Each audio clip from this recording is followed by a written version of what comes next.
6 jours après la sortie choc de Cécile Duflot contre Manuel Valls, mercredi, François Hollande sort de son silence dans le huis clos du Conseil des ministres.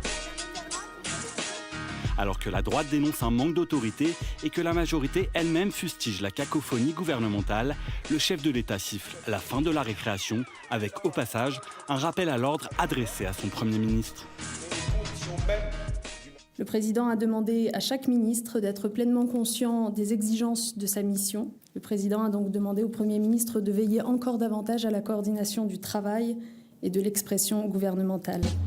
L'après-midi même à l'Assemblée, Jean-Marc Ayrault montre qu'il a bien retenu la leçon présidentielle.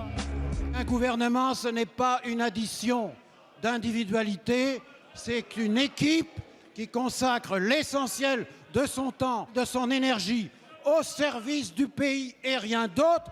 Voilà le comportement auquel chacun a été rappelé. Une séquence recadrage jugée sévèrement par l'opposition. Enfin, à un moment donné, monsieur le Président, assumez vos fonctions et ceux qui ne sont pas d'accord avec vous, sortez-les du gouvernement. Là, la ministre du Logement dit le ministre de l'Intérieur, il sape les fondations de la République et il ne se passe rien. Juste une petite engueulade. C'est la 11e, la 12e ou la 13e. À un moment donné, ça suffit. Mais pourtant, François Hollande l'a assuré lors du Conseil des ministres, cette mise au point doit être la dernière. Dans la soirée, Matignon fixe de nouvelles règles. Toute demande d'interview de ministre devra désormais recevoir le feu vert du cabinet du chef du gouvernement. La fin des couacs, pas sûr. Selon Delphine Batho notamment, tant qu'une ligne politique claire ne sera pas fixée, les différentes sensibilités du gouvernement continueront à s'affronter.